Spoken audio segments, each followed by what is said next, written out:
because this year, honey, we are taking care of our bodies. And this year, we are not letting these manufacturers profit while we're sending ourselves to an early grave. And we're not gonna allow ourselves to be on medications for the rest of our lives and our insurance premium going up because we can't stop eating certain foods, okay? It's the coach, Cece. Big brain, hit 'em with that.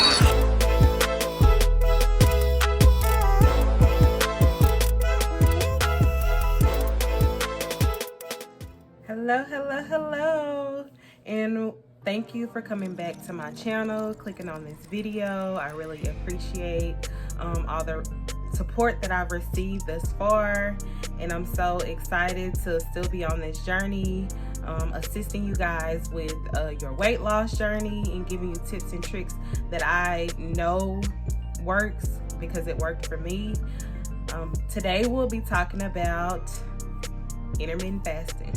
And I know right now it seems like a fad, and it seems like everybody is doing it.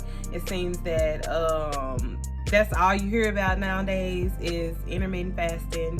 But this is something that I implemented in my diet when my weight loss had slowed down.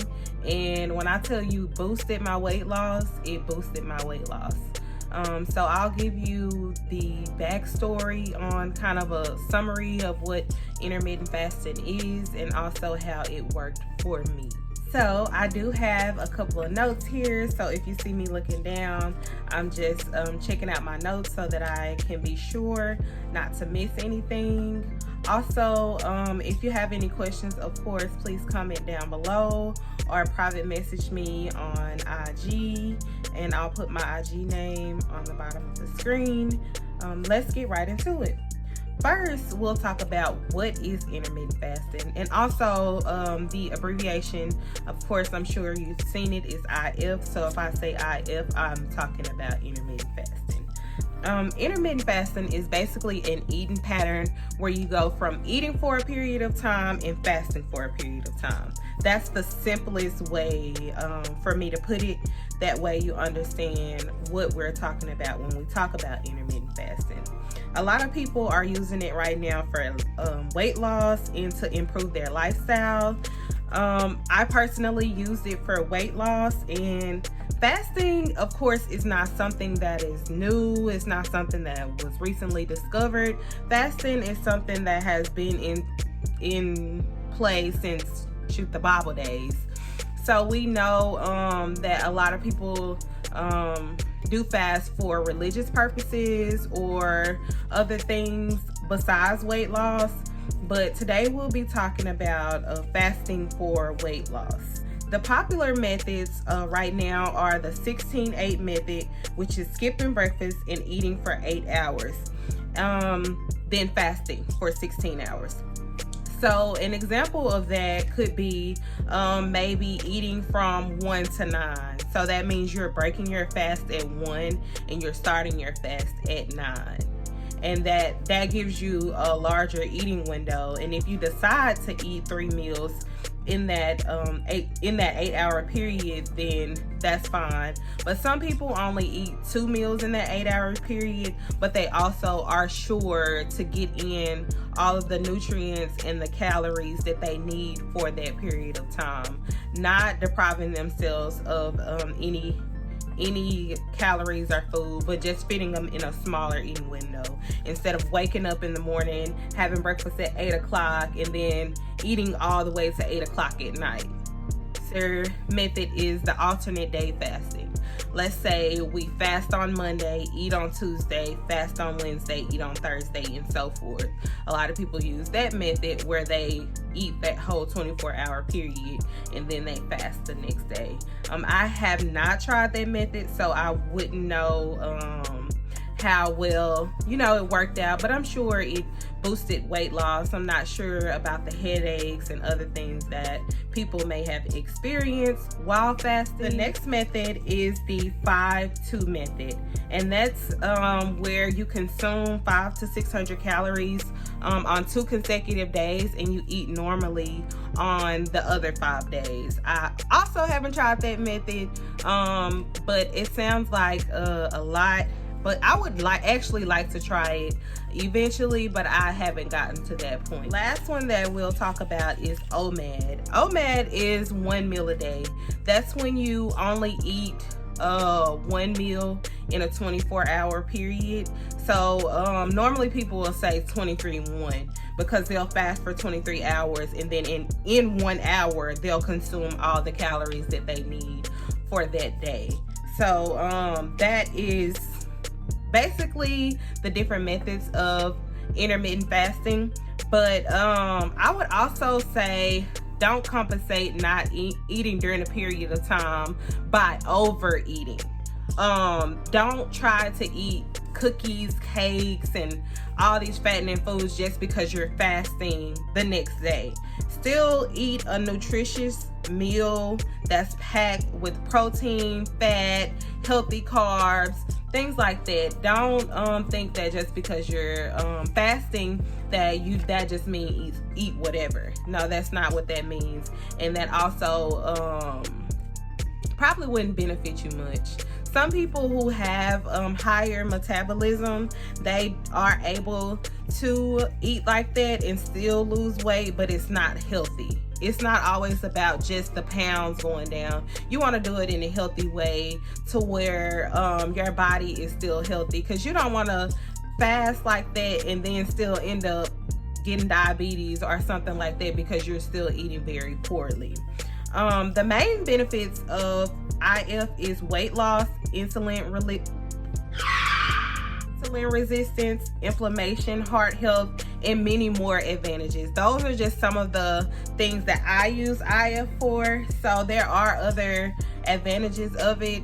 So if you're battling with a different type of health issue, then you may want to check out the benefits, or even ask your physician, what are the benefits of intermittent fasting. There are several meal options also that you can include in your fasting period.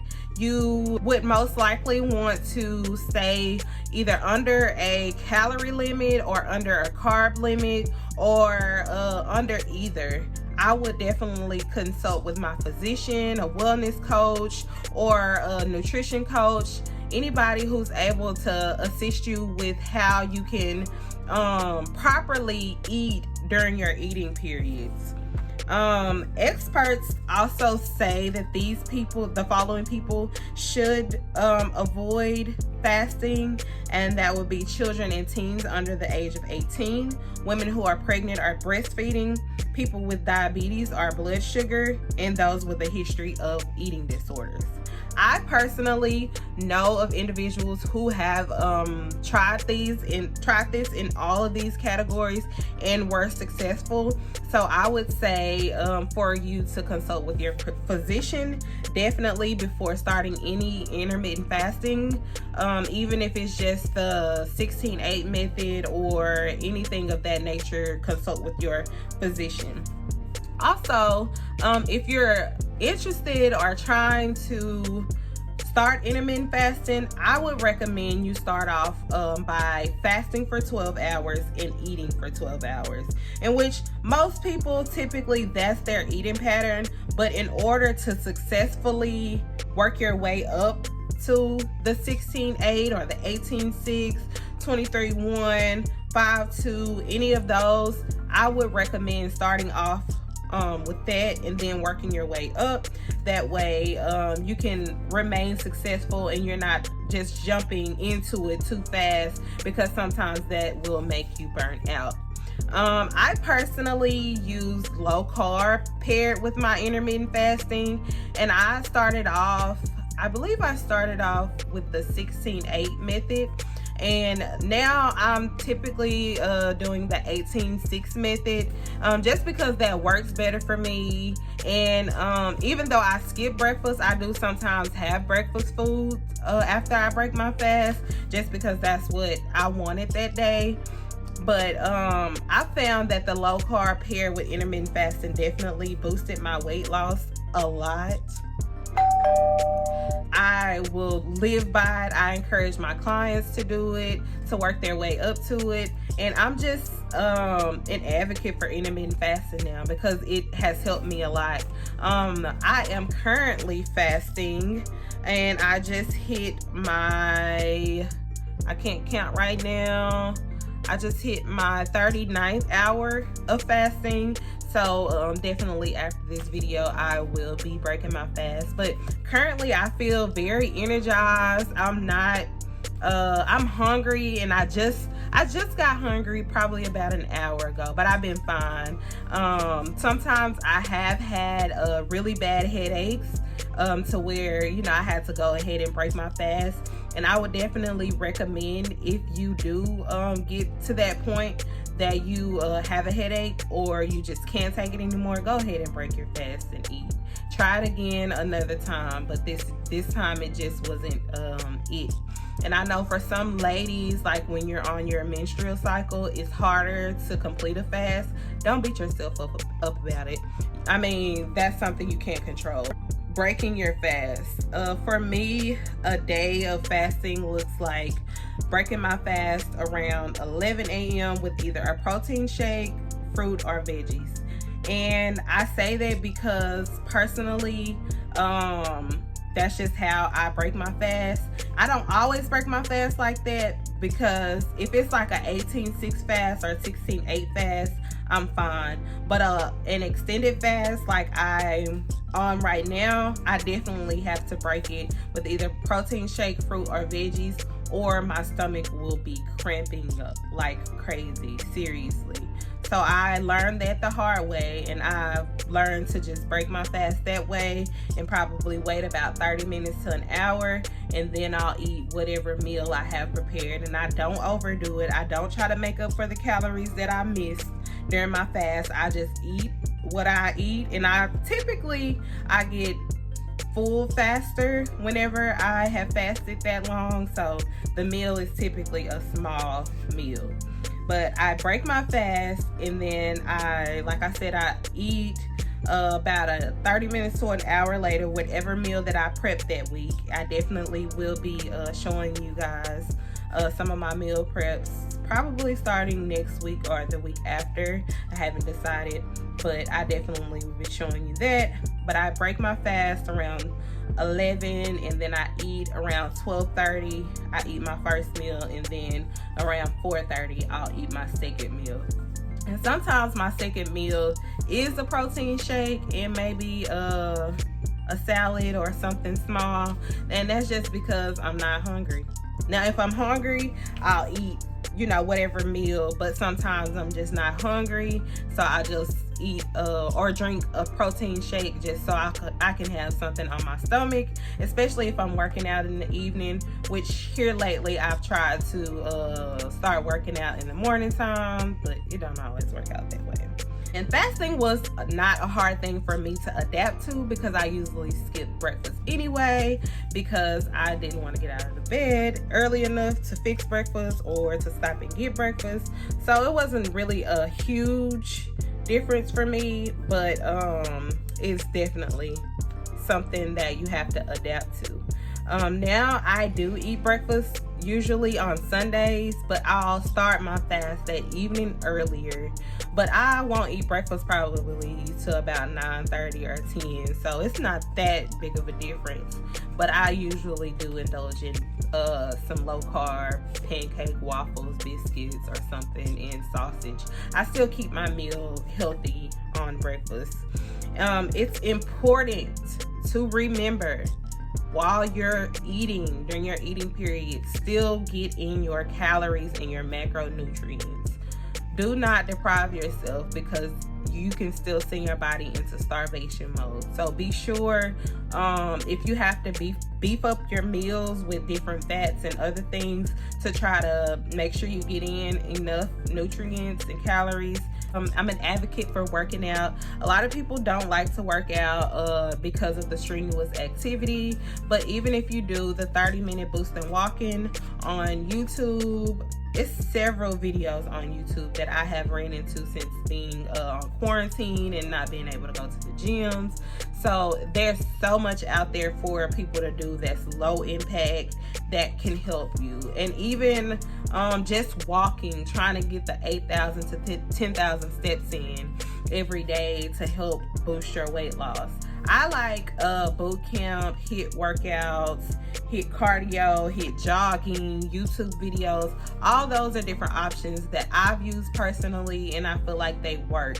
And even when I was almost 300 pounds, I started off with cardio and I just did low impact. It wasn't until I got smaller that I was able to, you know, start the jogging and different stuff. So you won't start at the same level that other people are starting at that are smaller than you. So don't beat yourself up, and remember that your journey is gonna take patience.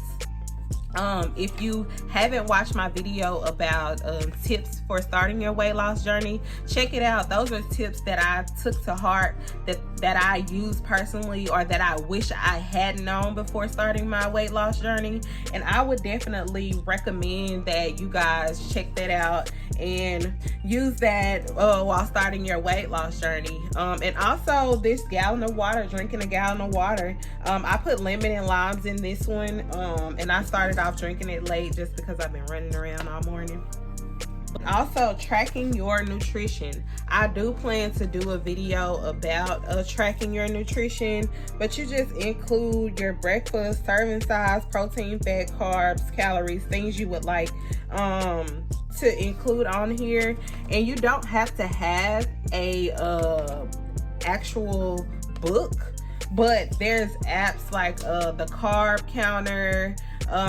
There's another app, I cannot think of the name of it, that I use, but I'll show it over here somewhere.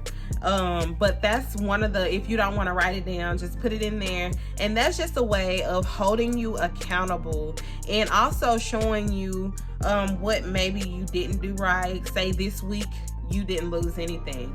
Okay, let's go back, because you don't always remember everything you put in your mouth. You should log everything you put in your mouth, because that gives you, like I said, the accountability and a picture of what you have eaten. So it helps you to go back and look and see, hey, this week I didn't lose any weight, so let me go back and see what I ate, and next week I'm gonna try to switch it up, you know, just to try to see if my results change. So that's something else that I would recommend.